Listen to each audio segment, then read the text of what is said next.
کو بلانے سے پہلے تھوڑا سا ان کا تعارف بھی کروا دوں. تو اس لیے ضروری ہے کہ ہمارے اسلام آباد چیمبر میں آپ حضرت پہلی بار تشریف لائیں اور ہمارے بہت سے احباب سننا بھی چاہیں گے آپ کا تعارف. تو آج کی اس بابرکت کانفرنس کے آنریبل چیف گیسٹ جناب حضرت امیر عبدالقادر اوان حفظہ اللہ عالی ہیں.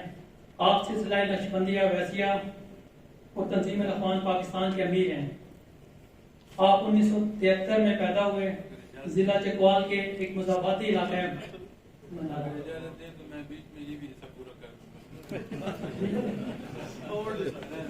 اچھا چلیں وہ یہ ہمارے لیے زیادہ اعزاز کی بات ہوگی. حضرت جی کہہ رہے ہیں کہ میں اپنا تعارف بھی میں خود کروا دوں گا تو یہ ان کے منہ سے میں زیادہ شاید اچھا لگے گا انشاءاللہ. تو میں دعوت دوں گا حضرت امیر عبدالقادر امین عوام صاحب.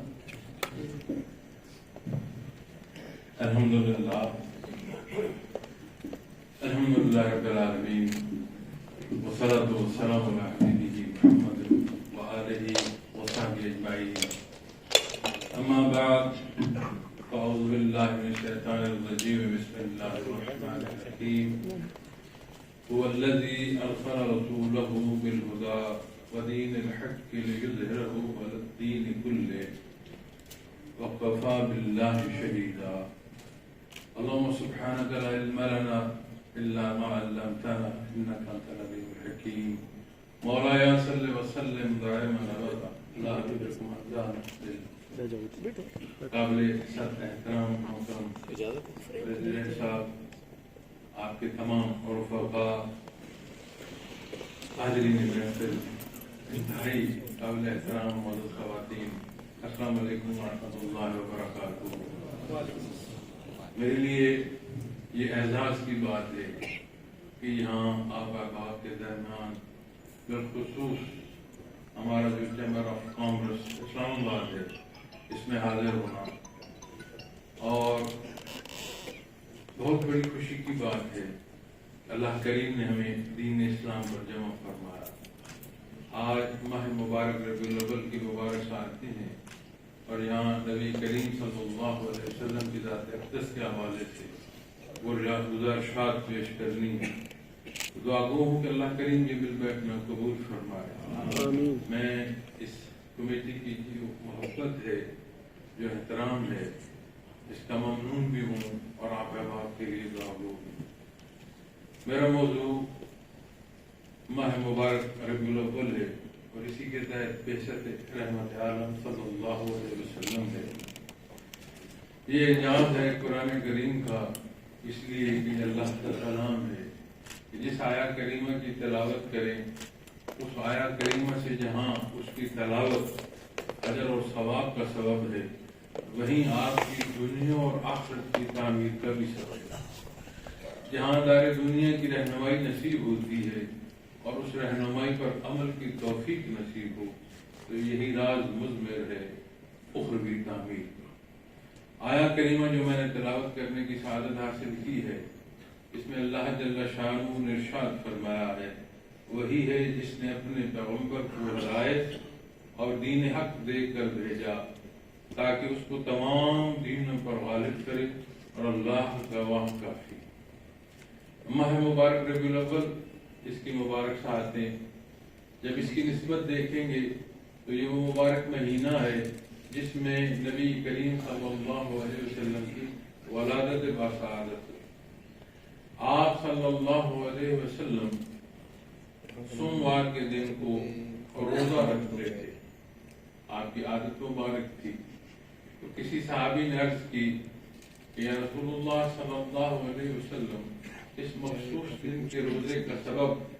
آپ نے ارشاد فرمایا کہ یہ وہ دن ہے جس دن اللہ کریم نے مجھے دنیا میں پیدا فرمایا، اور فرمایا یہ وہی دن ہے کہ جس دن کو وحی الہی مجھے نصیب. تو جب ماہ مبارک ربیع الاول کے حوالے سے آپ تحقیق دیکھیں گے تو 7 سے لے کر 12 تک مختلف تواریخ پر مختلف اجماع ہیں.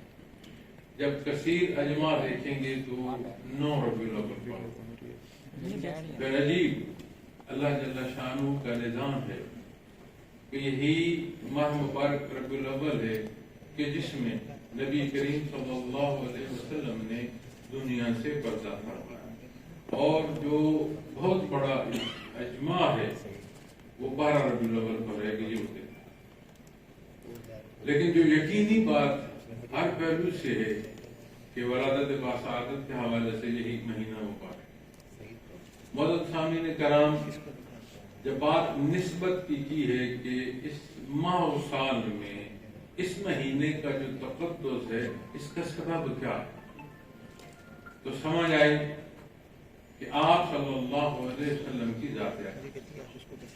جب اس رشتے کی آپ تحقیق میں آئے کہ وہ رشتہ جو آپ صلی اللہ علیہ وسلم کو تمام مخلوق میں معتبر فرماتا ہے، خصوصی فرماتا ہے، اور اللہ جل شانہ کی ذات کے بعد یعنی یہ کہ خالق کے بعد مخلوق میں افضل ترین جو ہستی ہے وہ آپ صلی اللہ علیہ وسلم کی ہے، وہ سبب کیا ہے؟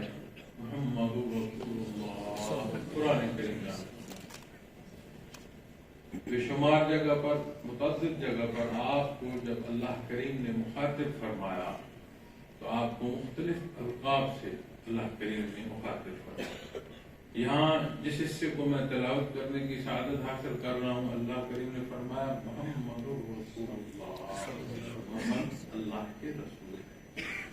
یہ وہ منصب ہے، یہ وہ حیثیت ہے کہ جس میں تمام القاب جو قرآن کریم نے اختیار فرمائے، استعمال فرمائے، اس کے تحت۔ اور اللہ جل شانہ مالک ہے، خالق ہے، واحد ذات ہے، اور غفور الرحیم ہے، معاف فرمانے والا ہے۔ وہ ایسا ہے کہ اس جیسا کوئی نہیں، ہر ایک کو اس نے پیدا فرمایا، اسے کسی نے نہیں پیدا کیا، ہر ایک کی احتیاج پوری فرماتا ہے، اور اس کی ذات بے نیاز ہے، ہر شے محدود ہے، اس کی ذات لامحدود، اس کی صفات لامحدود۔ اس نے احسان فرمایا کیا؟ والذی ارسل رسولہ بالہدی، اللہ کی ذات وہ ذات ہے جس نے محمد رسول اللہ صلی اللہ علیہ وسلم کو مبعوث کرنا۔ جب آپ اس رشتے سے یعنی آج کے اس انعقاد کو اس ماہ کی نسبت سے دیکھتے ہیں، اس ماہ کو کس نسبت سے دیکھ رہے ہیں؟ نبی کریم صلی اللہ علیہ وسلم کی ذات اقدس۔ جب آپ کی نسبت دیکھتے ہیں تو اللہ فرماتا ہے محمد رسول اللہ، آپ اللہ کے رسول۔ اللہ کے رسول کی نسبت جب آپ تحقیق کریں گے، حضرت آدم علیہ السلام سے لے کر آپ صلی اللہ علیہ وسلم کی ذات اقدس پر جو لگ بھگ عدد روایات میں ملتا ہے کہ 1.25 لاکھ انبیاء و رسول مبعوث ہوئے۔ 1.25 لاکھ انبیاء و رسول میں اللہ کریم نے جو تکمیل نبوت ہے، جہاں نبوت کی عمارت کی تکمیل ہے، یہ نبی کریم صلی اللہ علیہ وسلم کی بیٹی۔ تو وہ مقصد جس کے لیے آپ مبعوث ہوئے، اس مقصد کو اگر ہم چھوڑ دیں تو نہ یہ نسبت ہماری قائم رہے گی، اور نہ اس نسبت کے ساتھ مزید برکات جن پر ہم بحث کرتے ہیں، گفتگو کرتے ہیں، ان کا قائم رہنا سمجھ سے باہر۔ اس لیے جب ہم اس نسبت کو دیکھیں گے تو آپ صلی اللہ علیہ وسلم کی بعثت پر جو بات کی جاتی ہے، یا جن موضوعات پر میں ارشاد پیش کرتا ہوں ماہ مبارک ربیع الاول میں کہ بعثت رحمت عالم صلی اللہ علیہ وسلم، تو یہ وہ موقع ہے کہ جس موقع پر حضرت جبرائیل امین نے اللہ کریم کی وحی آپ صلی اللہ علیہ وسلم پر اتاری، آپ کی خدمت میں حاضر ہوئے اور حق آپ کو پہنچایا، اور اسی حق کو لے کر آپ نے اللہ کی مخلوق پر اتنی محنت فرمائی کہ اس ابتدا کہ جس ابتدا میں فرد واحد ساتھ اس حق کے شامل ہوا، یا اس ابتدا کے وہ ابتدائی حصے کہ جہاں مکہ المکرمہ کی پہاڑی پر کھڑے ہو کر آپ نے اہل مکہ کو دعوت حق دی، اور یہاں سے جو جھگڑا شروع ہوا، پھر وہ وہی پہلو ہجرت کا سبب بنا، اور پھر وہاں سے وہ مدینہ منورہ کا سفر، پھر مدینہ منورہ میں آپ کے حیات مبارکہ کا بسر فرمانا، پھر آپ اسی پہلو کو لے جائیں حجۃ الوداع کے خطبے پر کہ جب آپ نے مخلوق خدا میں یہ ارشاد فرمایا کہ دین حق کا پہنچانا سب نے شہادت دی، آپ نے اس روز پر شہادت کی انگلی عرش کی طرف، اے میرے اللہ تو گواہ ہے۔ اس ابتدا سے اللہ کی اس شہادت تک ساری زندگی کے ایک ایک پہلو کا مطالعہ فرمائیں، ہر پہلو آپ کے لیے رہنمائی کا سبب ہے، اور ان حصوں، اس رہنمائی کے حصوں میں جہاں بنیاد وحدانیت باری تعالیٰ ہے، جہاں شرائط ایمان ہیں، جہاں عبادات ہیں، ان سارے حصوں میں عملی زندگی کا کوئی پہلو ایسا نہیں ہے کہ جہاں کش لگی ہو، یعنی عمل تک کے ایک ایک حصے کی رہنمائی، ارشاد فرمائی، اختیار فرمائی، تصحیح فرمائی، اجماع آج تک پہنچانے کا سبب۔ اور جب آپ کی شان پر بات کی جائے تو الفاظ و حروف نہ ساتھ دیتے ہیں اور نہ زبانوں میں یہ وسعت ہے، یہ زبانیں گم ہو جاتی ہیں۔ اس لیے آپ کی عظمت دیکھنی ہے تو آپ صلی اللہ علیہ وسلم نے فرمایا، جب حضرت آدم علیہ السلام کا وجود پانی اور مٹی میں تھا، میں تب بھی اللہ کا رسول ہوں۔ جب آپ کی عظمت کے ضمن میں دیکھیں تو رب کائنات نے یوم الست کو جب تمام ارواح سے اپنی ذات کا عہد لیا تو سب سے پہلے قالوا بلا، آپ صلی اللہ علیہ وسلم نے ارشاد فرمایا، آپ کی امامت پہ ساری مخلوق۔ جب بات آپ دار دنیا کے حوالوں سے لیتے ہیں تو تاریخی انسانی وجود انسانی شہادت دیتا ہے کہ نوزائیدہ پاک صاف نہیں ہوتا۔ زچگی سے جس عمل سے یہ اولاد آدم گزرتی ہے، اس جگہ پر رب کائنات نے آپ کو پاک صاف رکھا، اور وہ حصے جو گرد و پیش دنیا پر آپ کی ولادت باسعادت کے ساتھ حالات دنیا میں جو ظہور پذیر ہوئے، وہ نہ صرف اس وقت کی شہادت دیتے ہیں بلکہ آج کی تاریخ تک کوئی ان کو رد نہیں کر سکا کہ کسی پانی کا خشک ہونا ہے، یا کسی آگ قدے کا بجھ جانا ہے، یا کسی محل کے حصوں کا گر جانا ہے۔ یہ تاریخ جو ہے شہادت دیتی ہے کہ واقعہ آپ کی ذات کو دیکھنا ہے تو ہم اپنے آپ کو دیکھتے ہیں اور اپنے گرد و پیش دیکھتے ہیں۔ یہ کارگاہ، یہ مالک کی کائنات، اس کا ایک ایک حصہ شہادت دیتا ہے آپ صلی اللہ علیہ وسلم کی عظمت۔ حضرت علی رضی اللہ تعالیٰ عنہ ارشاد فرماتے ہیں کہ مکہ مکرمہ میں جب نبی کریم صلی اللہ علیہ وسلم کے ساتھ میں مکہ سے باہر جاتا تو شجر و حجر آپ صلی اللہ علیہ وسلم پر صلاۃ و سلام کرتے۔ شجر و حجر ایک جمع ہے۔ آپ بات کریں کہ جہاں حیات کی رمق نہیں، ورنہ تو مخلوق اللہ کی ہے، ہمارے نزدیک اس کی زندگی یا نہ زندگی کی بات ہے، مالک کی ہر شے تو اس کا حضور تسبیح کرتی ہے تو اس کی حیات۔ آپ نے وہ پہاڑ کی طرف فرمایا، یہ پہاڑ مجھ سے محبت کرتا ہے اور میں اس سے محبت کرتا ہوں۔ آپ جانوروں میں دیکھیں کہ وہ اونٹ جو لوگوں پر اس طرح بھاگ دوڑتا تھا کہ آنے والے کو کچل دے، آپ کے پاؤں میں سر رکھ کر رکا۔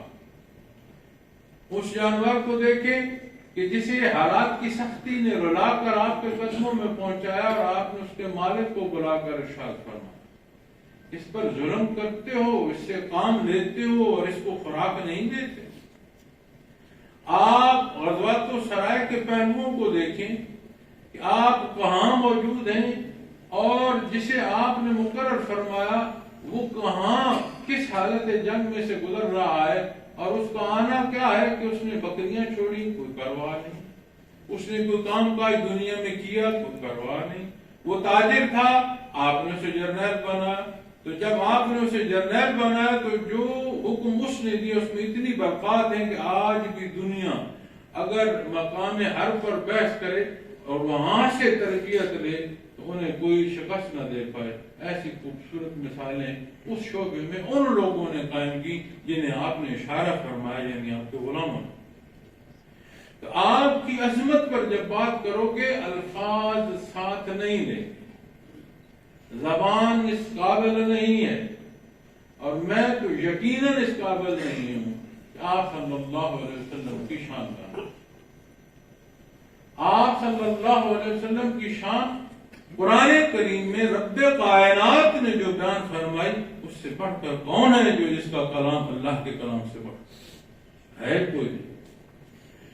وہ نسبت دیکھنے کی ضرورت ہے جس نسبت کے تحت میں اور آپ جمع ہیں یہاں، اس نسبت کو دیکھتے ہیں تو جو آپ کے حضور پیش ہوا، آپ نے بھی اللہ کے حضور سر بسجود ہو کر سبحان ربی الاعلی کی، اسے بھی درست کوئی موقع، کوئی پہلو، کوئی واقعہ اٹھا لیں جہاں وہ دینی تربیت کا سبب ہے، وہاں دنیاوی حصوں کی بھی وہ تربیت دیتا ہے کہ اس کی مثال انسانی حیات کی جو تعمیر ہے، جو انسانی حیات کی ضرورت ہے، وہ مثال اس کی بھی رہنمائی کا سبب ہے۔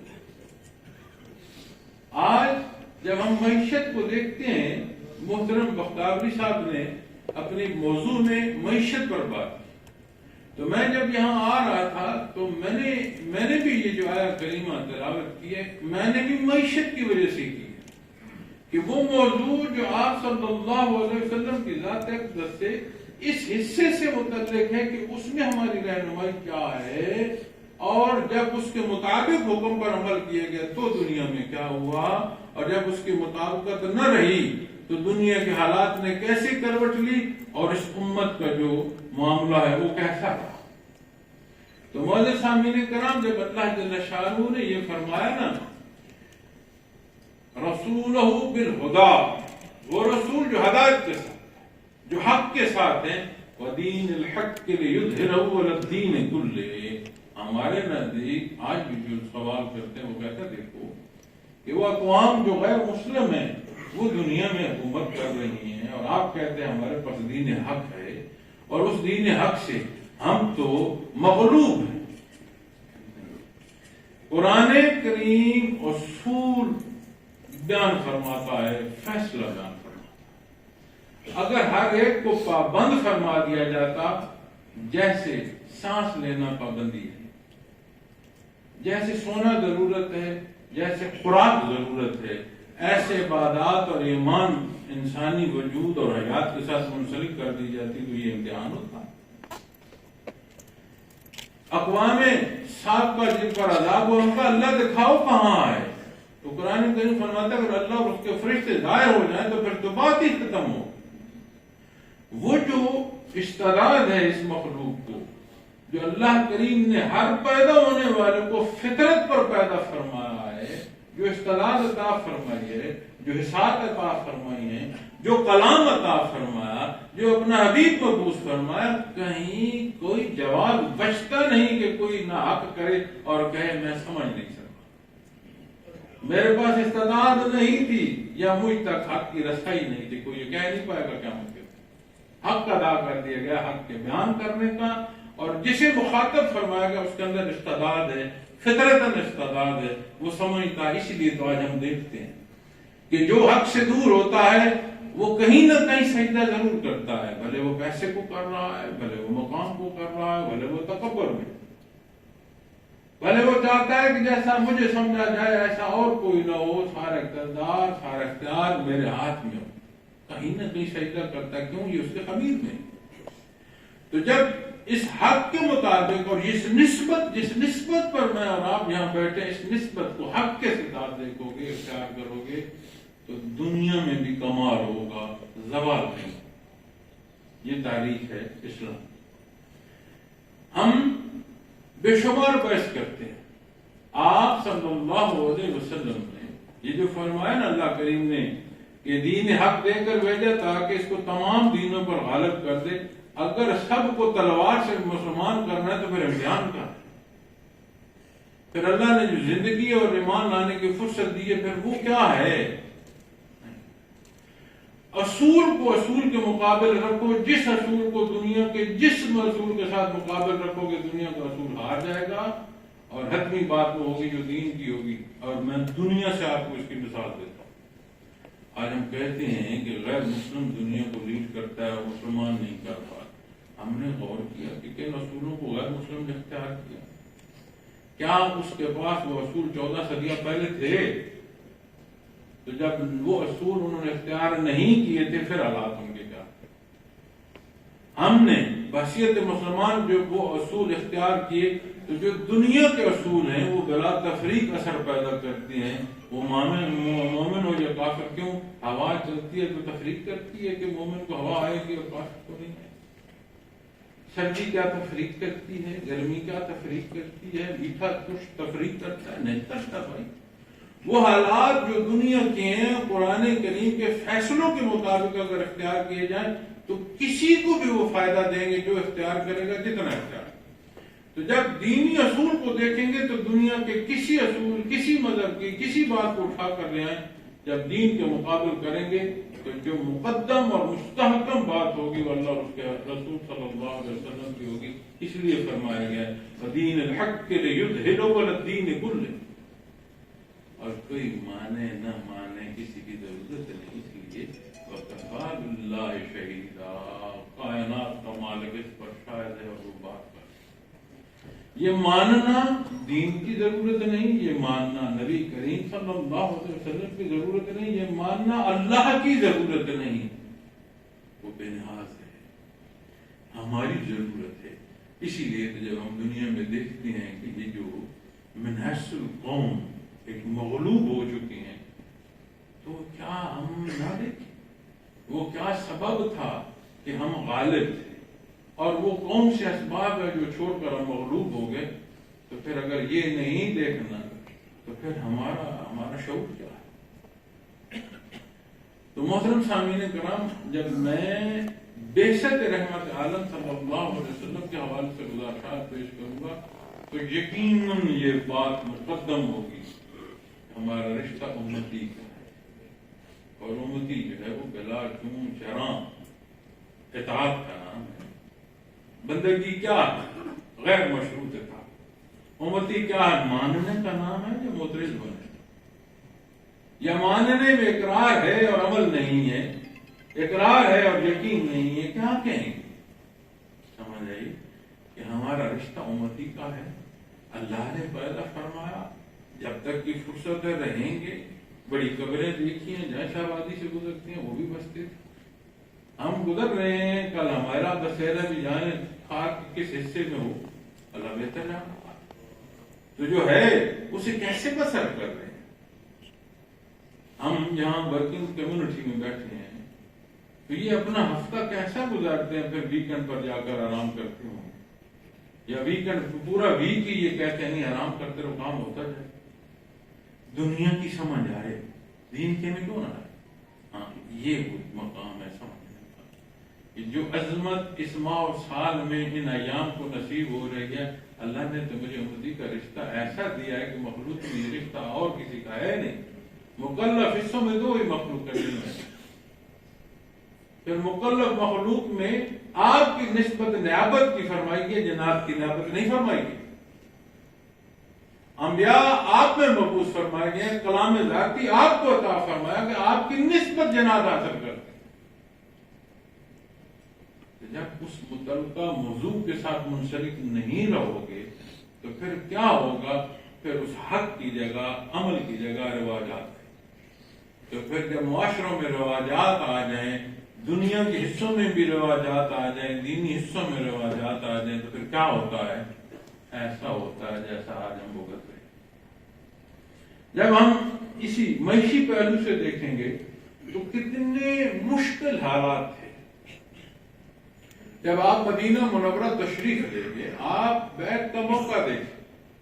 جب نبی کریم صلی اللہ علیہ وسلم سے مدینہ منورہ سے حاضر ہونے والے آپ کے خدام بیعت کر رہے تھے تو آپ کو دعوت دی انہوں نے، یا رسول اللہ صلی اللہ علیہ وسلم آپ ہمارے پاس مدینہ منورہ تشریف لائیں. آپ نے فرمایا جانتے ہو کیا کہہ رہے ہو؟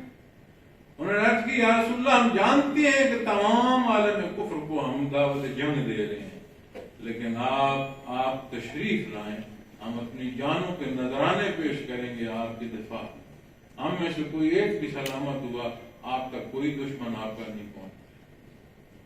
جب آپ مدینہ منورہ گئے، آپ کے وہ رفقا جنہیں مہاجرین کے نام پر ہم جانتے ہیں کہ انصار اور مہاجر دو رشتوں کی بات کرتے ہیں. آپ نے خیال کیا مدینہ منورہ میں پہلا اصول کیا تھا؟ دوسرا اصول کیا تھا؟ آپ نے پہلا اصول دیا معیشی بھائی چارہ قائم کیا. اس بھائی چارے میں کیا تھا؟ ہر ایک کی معیشت کا نظام کیا گیا. پھر کیا تھا؟ اس موافقات کے ساتھ پھر آپ نے میثاق مدینہ فرمایا. پہلے موافقات مدینہ جس میں معیشت کا حل دیا. آنے والا وہاں کیا تھا اس کے پاس، لیکن جو وہاں تھا اس نے اپنے حصے سے اپنے بھائی کا حصہ ایسا مقرر فرمایا کہ آنے والے کے لیے تکلیف دور ہو. پھر آپ نے میثاق فرمایا یعنی قانون. پہلے آپ نے موافقات فرمایا، معیشت کا نظام کیا، پھر آپ نے قانون جو ہے اسی قانون کی خلاف ورزی پر خیبر کے قلعوں پر حملہ ہوا اور خیبر کے قلعے فتح کیے گئے اسی میثاق کے مدینہ کی خلاف ورزی پر.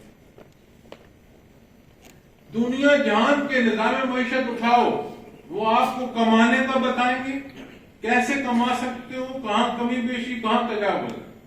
پھر جو ٹیکسیشن ہے اس سے گزریں گے. جب پیسے آپ کے پاس آ جائیں گے یہاں نظام معیشت دنیا کا سب خاموش، کوئی نہیں بولتا کہ اسے خرچ کرو کیسے کرو، کوئی نہیں بولتا. آپ اسے آگ لگا دو، کوئی نہیں بولتا. آپ اسے پیسوں کی صورت میں رکھو، کوئی نہیں بولتا. آپ اسے سونے کی صورت میں رکھو، کوئی نہیں بولتا. آپ اسے زمین کی صورت میں رکھ لو، کوئی نہیں بولتا. واحد اسلامی نظام معیشت ہے جو آمدن سے خرچ تک کے حصوں کی رہنمائی فرماتا ہے. پیسے جوڑ کر رکھو، 2.5% زکات دو، کتنے سال رکھو گے اسے. لیکن یہ نہیں ہے کہ تم نے کمایا تو تم سے چھین لیے جائے. نہیں، سال میں ساری جمع پونجی آپ کاروبار میں لگاؤ، زکات نہیں. زکات کس پر ہے؟ جو زائد ضرورت ایک سال پڑا ہے اس پر زکات ہے. اور زکات جو دیتا ہے وہ کیوں دیتا ہے؟ جہاں وہ پیسہ سرکولیٹ کرتا ہے پورے معاشرے میں وہاں وہ یہ بھی ایڈمٹ کرتا ہے کہ میرے اللہ کا دیا ہوا ہے، اس کے حکم کے مطابق خرچ کر رہا ہوں. صدقات کی بات آتی ہے، فطرانے کی بات آتی ہے. ایک ایک حصے کو دیکھو، پیسہ رک نہیں سکتا. سود کیا ہے؟ سود ہے یقیناً منافع، موہوم نقصان یقیناً منافع. کہ جی جو پیسہ صرف کیا جائے بھی ہو سکتا ہے، خدشہ ہے کہ تو بندے جسے دیا ہے شاید اسے جاتا نہ رہے، آئے گا ضرور، یہ یقین جا نہیں دے سکتا، دے گا.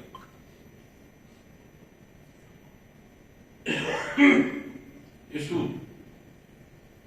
تو جب آپ کاروبار کی بات کرتے ہیں تو اسلام جب کاروبار پر بتاتا ہے اس میں ایک حصہ اور اسی طرح کا جوئے کا ہے.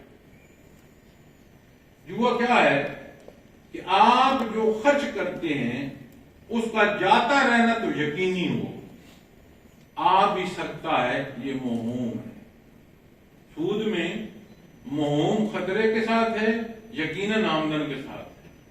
سود میں موہوم جو ہے وہ آنے کے ساتھ ہے، جانا یقینی ہے کہ جو لگائے وہ تو لگ. اسلام کیا کہتا ہے؟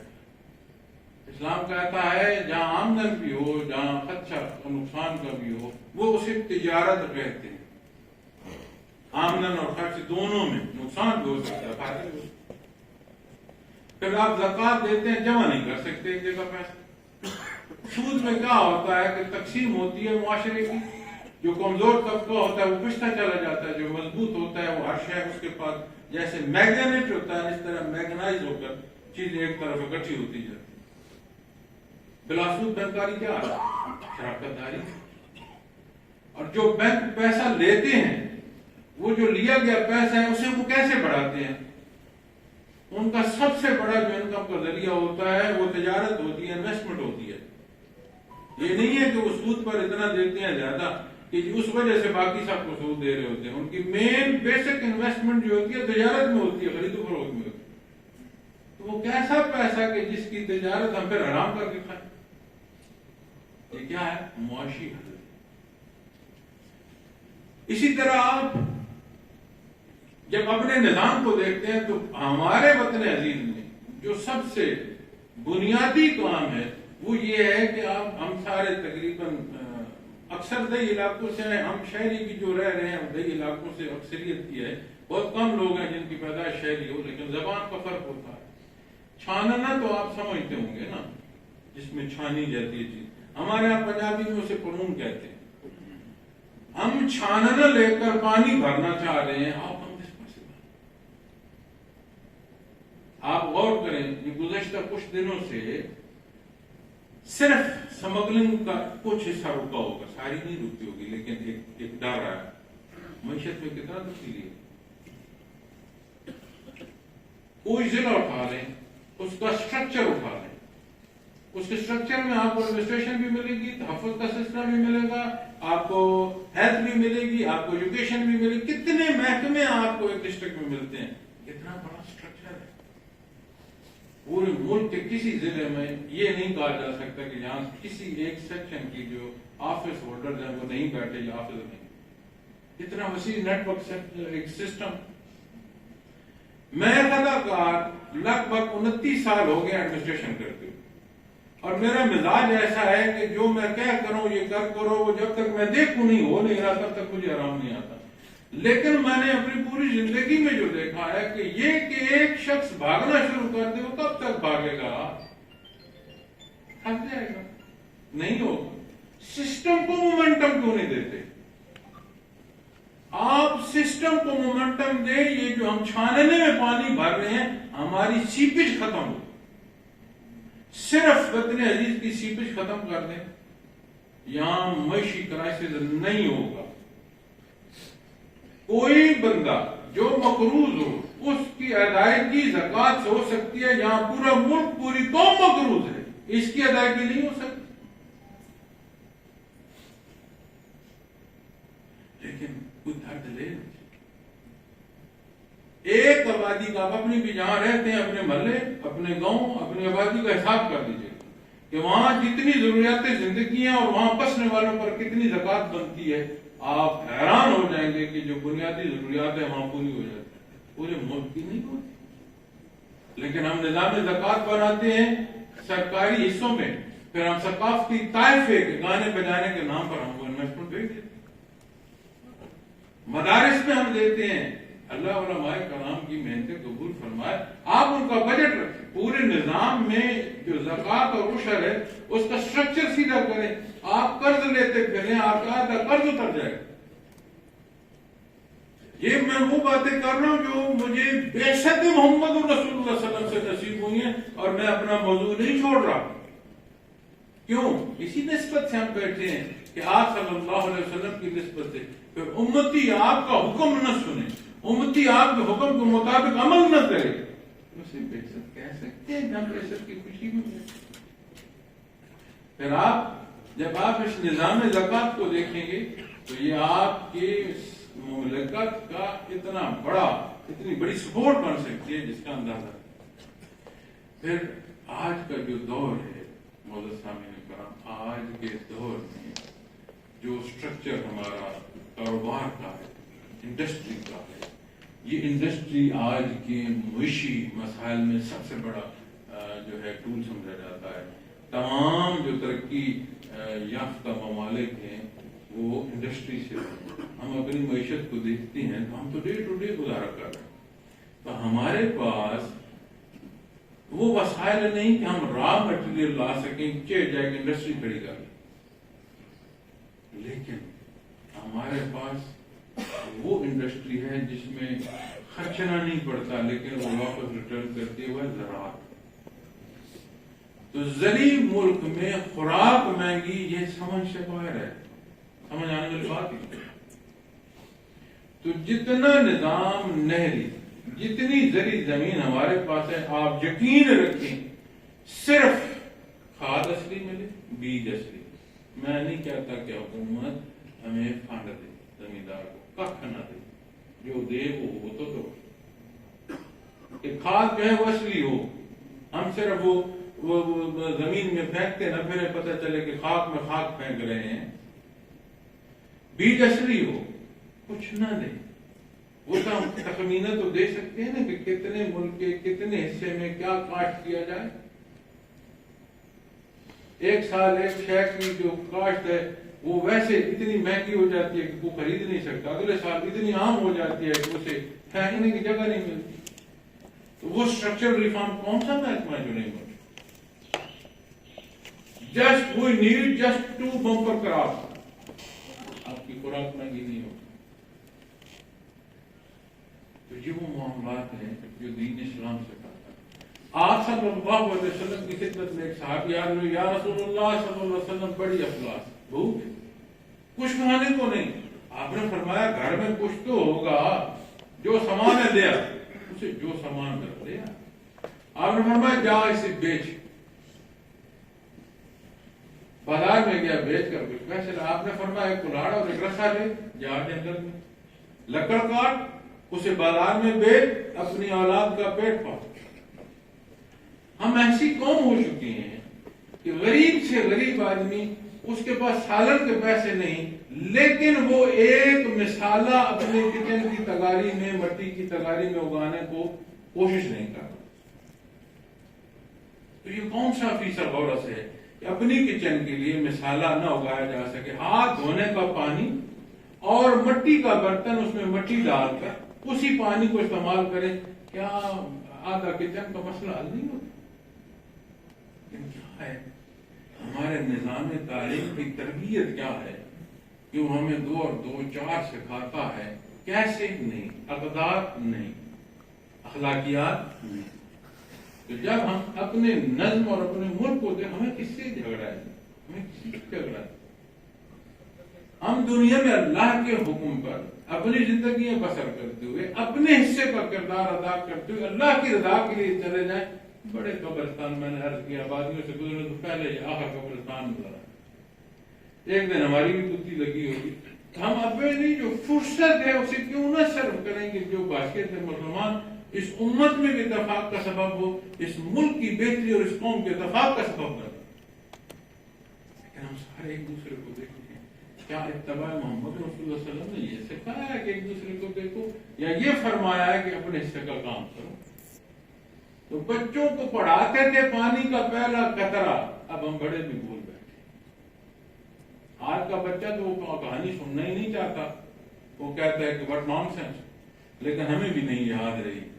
ایک ایک قطرہ جو ہے وہ سیراب کر دیتا ہے دریا اور سمندر. تو معزز سامعین کرام، میں دعا گو ہوں کہ اللہ کریم میرا اور آپ کا یہ دل بیٹھتا قبول فرمائے، ہمیں یہ سچی اور حق محبت عطا فرمائے. ہمارے اعمال سے، ہمارے کردار سے، ہمارے ایک ایک حصے، ایک ایک قدم سے یہ ظاہر ہو کہ یہ آپ صلی اللہ علیہ وسلم کا خادم ہے، یہ آپ صلی اللہ علیہ وسلم کا امتی ہے، یہ آپ صلی اللہ علیہ وسلم کے حکم کی تعمیل عملی صورت میں اسی معاشرے میں ادا کرنے والا ہے. تو یہ محبت ہوگی جو ماہ مبارک ربیع الاول میں ہوگی. یہی محبت اس امت کی بھی ضرورت ہے، یہی محبت اس وطن عزیز پاکستان کی بھی ضرورت ہے، اور یہی محبت ہمیں ایک جگہ جمع کر سکتی ہے.